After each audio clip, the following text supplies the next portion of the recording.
एक marketing professor की हैसियत से टारगेटिंग का कॉन्सेप्ट मैं जितना भी पढ़ाऊँ और जितना भी समझाऊँ वो कम है। एक अच्छे मार्केटिंग वाले की हमेशा निशानी ये होती है कि वो सबसे ज़्यादा टाइम अपनी टारगेटिंग पे लगाता है। अगर आपने अपनी ऑडियंस यानी कि यूज़र की टारगेटिंग अच्छी कर ली है, तो बाकी तो कुछ नहीं रह गया सवाए सॉफ्टवेयर के ऊपर बटन्स के ऊपर क्लिक करने के। और वो चूँकि आजकल के दौर में सॉफ्टवेयर्स वैसे ही बहुत आसान हो गए हैं, तो सॉफ्टवेयर सीखना कोई बहुत बड़ी बात नहीं है। तो सॉफ्टवेयर को यूज़ करने से पहले जो कॉन्सेप्ट और थ्योरी टारगेटिंग की है, उसको समझना बहुत ज़रूरी है।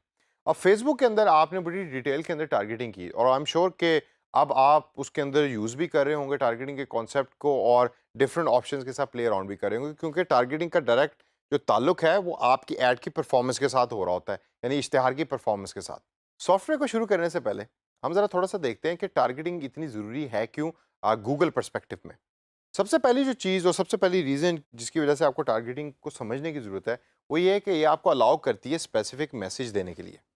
यानी कि आपने एक ऐड बनानी है जो कराची स्पेसिफिक लोगों के लिए है, सिर्फ़ कराची की लोकेशन के लिए है।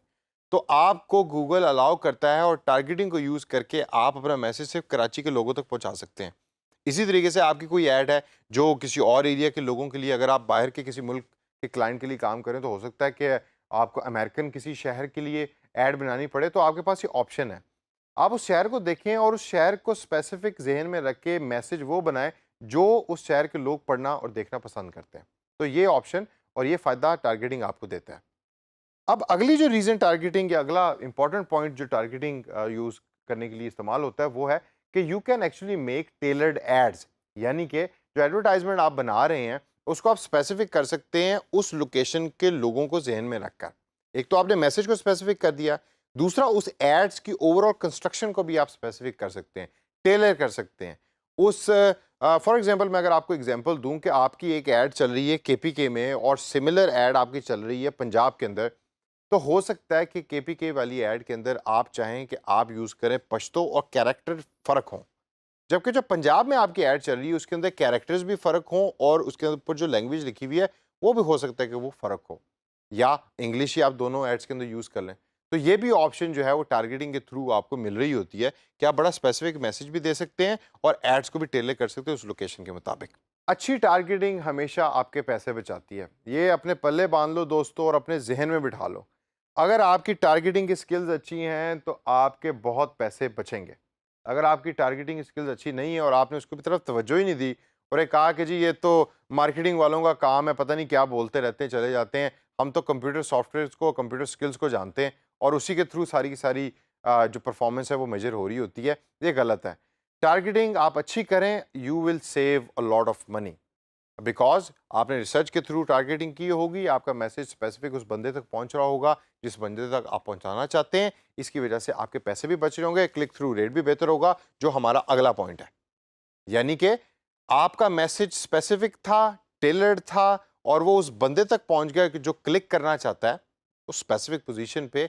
तो क्लिक बिलिटी या क्लिक थ्रू रेट जो है वो ज़्यादा हो जाएगा और आपको ज़्यादा क्लिक्स मिलेंगे कम कॉस्ट के अंदर। तो ये भी एक बहुत बड़ा फ़ायदा है टारगेटिंग का। और लास्ट पॉइंट है क्रिटिकल इनसाइट्स का। आपको टारगेटिंग के कॉन्सेप्ट को यूज़ करने के बाद ये देखेंगे कि एक लोकेशन पे रहने वाले लोगों का बेतहाशा डाटा रिसीव हो रहा है, जिसकी बेस के ऊपर आप अपनी अगली कैंपेन्स भी डिसाइड कर सकते हैं। तो दोस्तों ये तो वो थी रीजंस की जिसकी वजह से टारगेटिंग आपको बड़ी केयरफुली सिलेक्ट करने की ज़रूरत है। अब आइए ज़रा सॉफ्टवेयर पे चलते हैं और चल के देखते हैं कि टारगेटिंग दर हकीकत होती किस तरीके से है गूगल के प्लेटफॉर्म पर। अब चूंकि कैंपेन हम डिज़ाइन कर रहे हैं तो कैंपेन डिज़ाइनिंग के दौरान ये लोकेशन वाला जो स्टेप है, ये है वो स्टेप के जिसके अंदर आप सेलेक्ट करते हैं कि कौन सी लोकेशन में आपने टारगेट करना है लोगों को। फेसबुक के अंदर टारगेटिंग इज़ डिफरेंट, गूगल में ये टारगेटिंग फ़र्क है। फेसबुक में आपको बहुत सारी ऑप्शंस मिलती हैं जिसमें आप डेमोग्राफिक्स और ज्योग्राफिकल लोकेशन और इंटरेस्ट सब कुछ सेलेक्ट कर सकते हैं। यहाँ आपको मेन जो एरिया मिल रहा है वो लोकेशन का एरिया मिल रहा है जो आपने बड़े केयरफुली सेलेक्ट करना है। उसकी वजह है कि गूगल जो है वो डिसाइड करता है बेस्ड ऑन द कीवर्ड्स, यानी कि जो यूज़र कीवर्ड टाइप कर रहा होता है गूगल सर्च इंजन के अंदर, उसको कनेक्ट करता है आपके कीवर्ड्स के साथ। इस तरीके से फाइंड आउट करता है कि किसको ऐड दिखानी है और किसको नहीं दिखानी, जबकि फेसबुक में ये नहीं हो रहा होता। तो आइए ज़रा लोकेशन पे नज़र डालते हैं और देखते हैं कि इसमें कौन-कौन सी ऑप्शंस गूगल हमें प्रोवाइड करता है और किस तरह उसको सेलेक्ट करना है। लोकेशन की टैब के अंदर हमारे पास मेन 2 ऑप्शंस टॉप पे दी हुई हैं। पहली ऑप्शन है ऑल कंट्रीज़ एंड टेरिटरीज़, मतलब ये है कि अगर आप ऐसी टेक्स्ट ऐड या सर्च ऐड चलाना चाह रहे हैं कि जिसका टारगेट और उसकी रीच तमाम ममालिक हों, तो you will select this option. मैं आपको ये सजेस्ट कभी भी नहीं करूँगा। आप हमेशा फोकस्ड ऐड बना रहे होते हैं, सर्च एड्स जिसका ताल्लुक तमाम मुल्कों से नहीं होता, तो इस वजह से इस ऑप्शन को सिर्फ उस टाइम सेलेक्ट करें जब आपकी ऐड फोकस करती है तमाम ममालिक के ऊपर। दूसरी ऑप्शन है ऑल सिटीज़ या ऑल लोकेशंस इन पाकिस्तान। ये आप सेलेक्ट कर सकते हैं अगर आपकी पाकिस्तान वाइड कैंपेन है। ये ऑप्शन उस टाइम इररिलेवेंट हो जाती है कि अगर आपने सिटी वाइज कैंपेन करना है, जो एक सबसे अच्छा आइडिया है। हमेशा कैंपेन को एरिया वाइज टारगेट करें, एरिया वाइज उसके ऊपर बजट लगाएं। और तीसरी ऑप्शन है कि you can actually enter the different location और उसकी बेस के ऊपर गूगल उसको डिसाइड करेगा।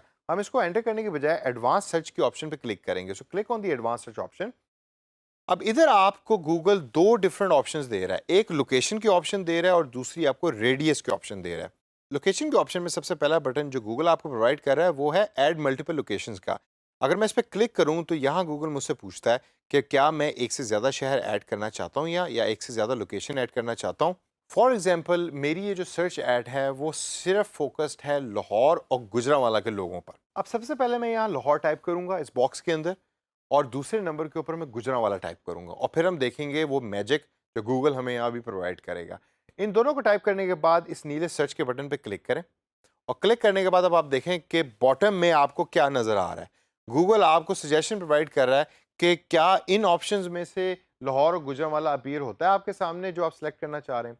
सो I will find out Lahore, I will select that and I will also find out Gujranwala and I will select that. अब ये दोनों लोकेशन सेलेक्ट कर ली गूगल ने और सर्च ऐड सिर्फ इन दोनों लोकेशन के रहने वाले लोगों तक या सर्च जो कर रहे हैं यहाँ से बैठकर उन लोगों को अपीयर होगी।